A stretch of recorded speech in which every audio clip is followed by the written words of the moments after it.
Hello and welcome. Now you are now looking at Amazon Prime Video Direct. And Prime Video Direct is a platform designed to help content creators reach their targeted audience on the Amazon website. And while Amazon is known primarily for consumer goods as well as consumer video, you can also find targeted business content.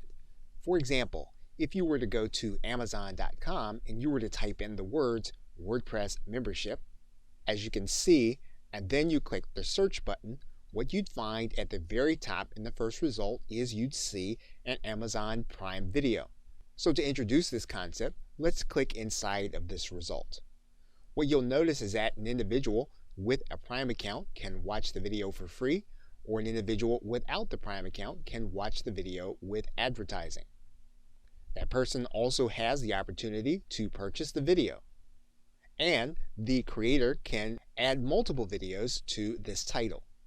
And for their activity, those who create videos and upload them to Amazon are paid royalties for those who watch their videos. Now in this course, we will review the policy guidelines when it comes to content, because they'll be very important to your being able to upload titles that will be of interest while yet maintaining consistent production.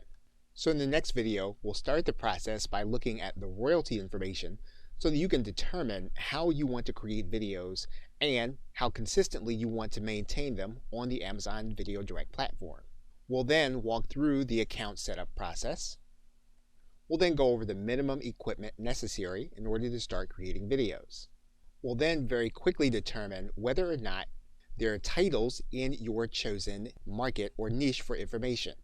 We will then work through the content creation process. So with that, we're now ready to get started working with Amazon Video Direct. Okay, so with that, thanks, and I will see you in another video. Hello and welcome. Now in this video, we are going to walk through a few tips that you can use when you are recording instructional style videos. And instructional style videos, you will be either narrating or you'll be discussing points as you scroll through your PowerPoint presentation or your presentation software.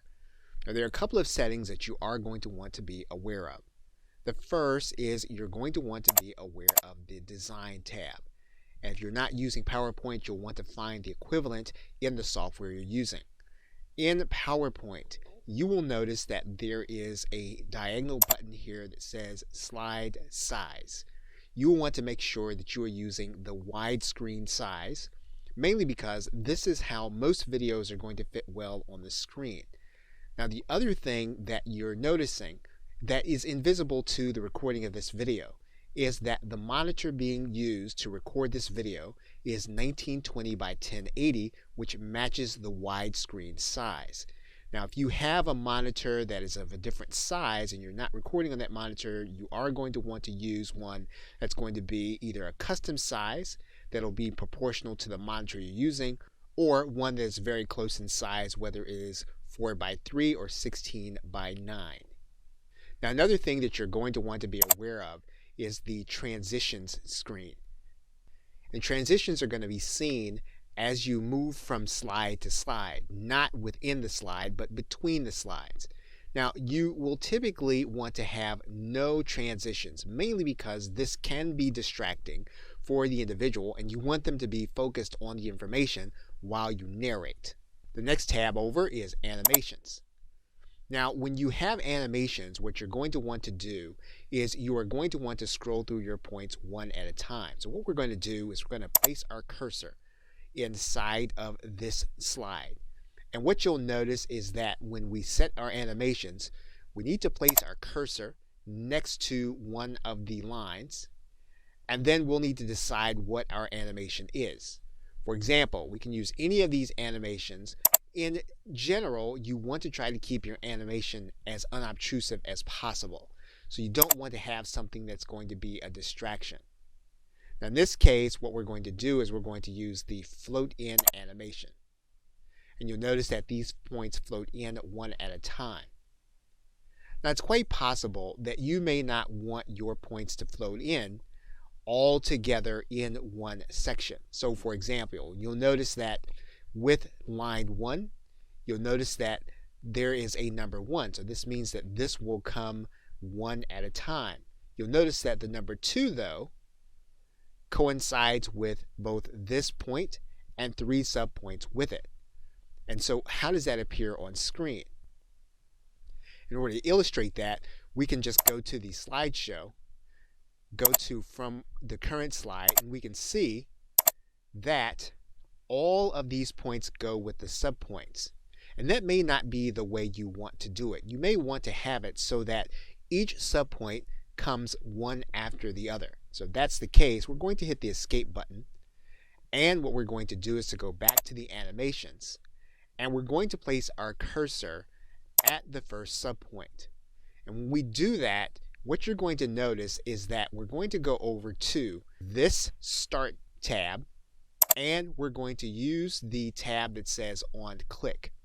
When we click that, here's what you're going to notice. You're going to notice that the numbers have changed from 2, 2, 2, 2 to 2, 3, 4, 5, and then 6. And that means then that 3 will come after 2, and they'll all come one at a time. So, for example, if we go back to the slideshow, and we click the current slide, and we tab through, what we're going to notice now is that our points come one at a time. So to go back to the screen now, we're going to hit the escape button to go back to the slide. Now, it's quite possible also that we may want to use notes with our presentation. And if that's the case, we can go to the view screen. We can then go to this view that says Notes page. What you're going to notice is that there are 2 parts of our presentation now.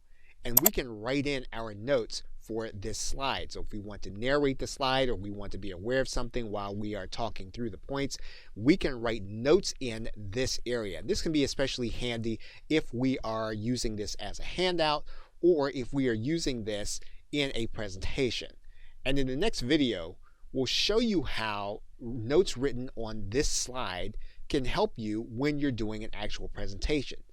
So to that end, we're going to write in some text here.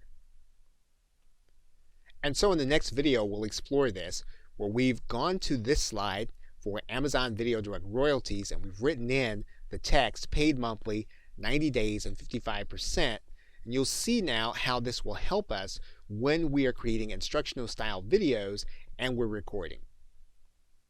Okay, so with that, thanks, and I will see you in another video. Welcome back. We are picking it up in this video from the point at which we wrote in notes for our presentation while we're recording a video. And so what we're going to do now is we're going to go back to our normal screen by clicking this normal link. It takes us back to the normal PowerPoint presentation screen. And what we're going to do now is we're going to go to the Slideshow tab. When we go to the Slideshow tab, we want to make sure that this box is ticked, and that is Use Presenter View. That Use Presenter View is going to help us, especially if we have 2 monitors. So what we're going to do is we're going to go to the slide that we're going to start narrating. And in this case, we're going to assume that this slide, the one Amazon Video Direct Royalties, is the one that we're going to be narrating in our actual video.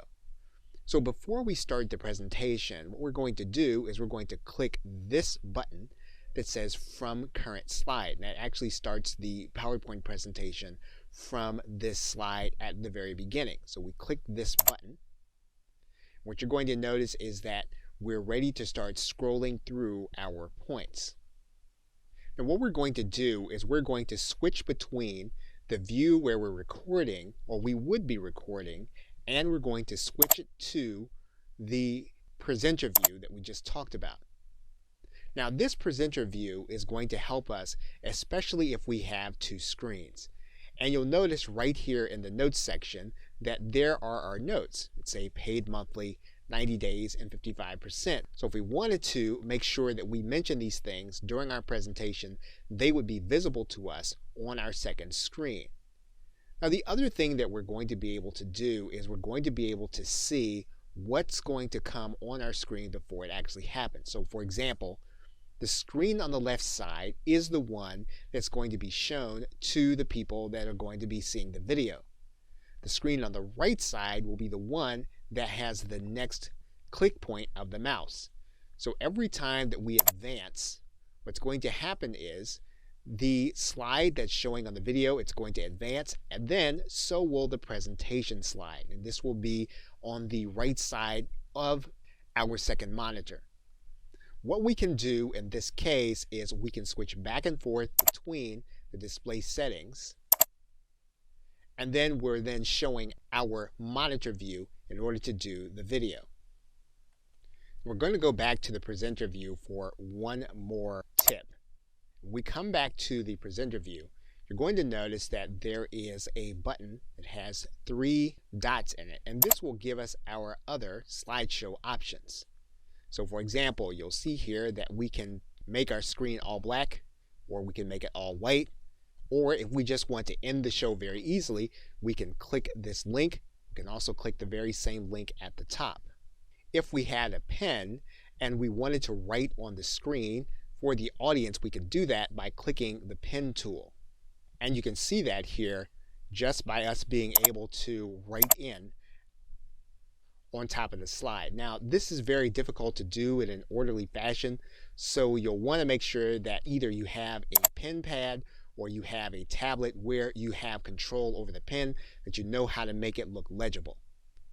And in order to switch back, what we're going to do, I'm going to switch back to the presenter view so you can see how we're going to do this. All you'll need to do then is to go back to your pen, and then you're going to make sure that you erase the ink on all the slide, and then your slide goes back to normal. So now I'm going to switch back to our PowerPoint view. And those are some ways that you can have additional control over your PowerPoint presentation while you're recording the video, so that you can add to the variety that your viewers are seeing. Okay, so with that, thanks, and I will see you in another video. Welcome back. Now, when you're recording demonstration style videos and you are displaying what is on your screen for the people who are watching your video, there are a couple of things that you will want. One of the first things you'll want to do is you'll want to make sure that you're using the highest resolution possible on the screen where you're going to be displaying your demo and narration. So for example, you'll notice here that for this monitor where we're recording the video, the resolution is 1920 by 1080, which is considered to be HD. If possible, that's the resolution that you'll want to use, or at minimum, you'll want to use 1280 by 720.